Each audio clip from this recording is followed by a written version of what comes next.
Good morning. This is the third lesson on electrophysiology of the heart.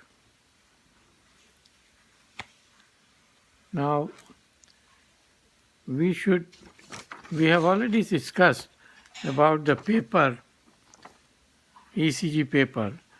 ECG paper is a graphic paper and each line is at a distance of 1 millimeter. ECG or EKG is recorded on a paper which is coming out at a speed of 25 millimeter per second. That is the standard speed of the paper. This speed can be increased according to the requirement.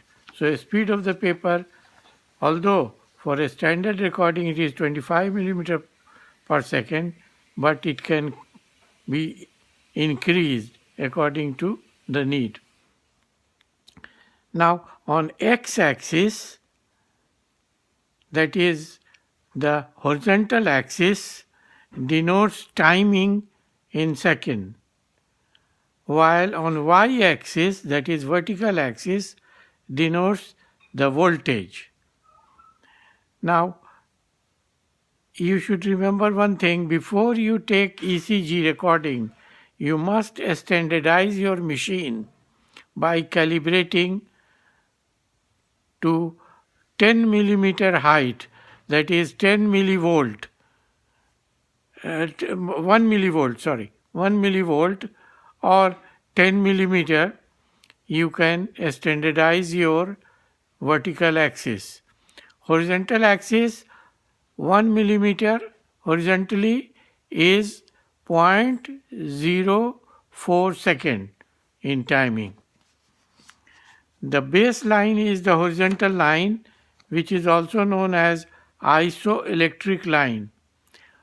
A wave above the baseline is called positive deflection, whereas wave below the baseline is known as negative wave.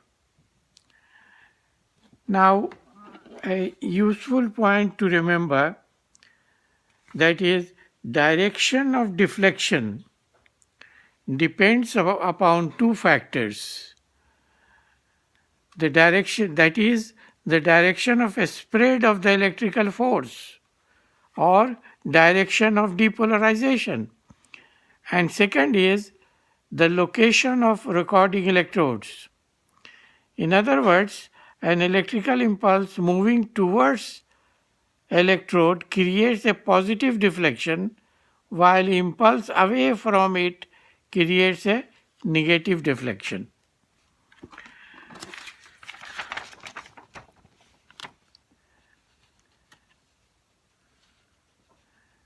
The electrical impulse, the magnitude, as I have told you, is recorded as vertical deflection, and it depends upon the muscle mass. Magnitude means the vertical axis. Vertical axis deflection depends on the cardiac muscle mass.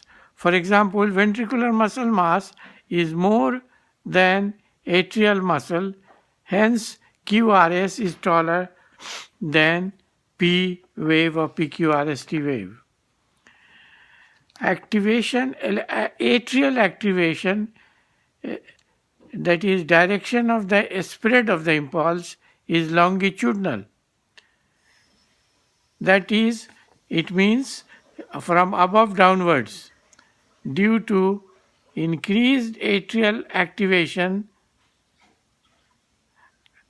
now actually atrial activation, that is the spread of the direction of impulse in atrium, is from above downwards, longitudinally, from one myocyte to another myocyte. Hence, the increased atrial activity shows enlargement of the atrium, not the hypertrophy. So, because of the direction of the flow, that is vertical, that is coming from in the atrium, that is from above downward.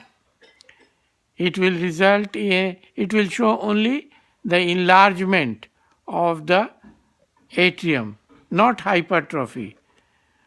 However, increased ventricular activity results in hypertrophy, not enlargement, due to the spread of activation from endocardium to pericardium.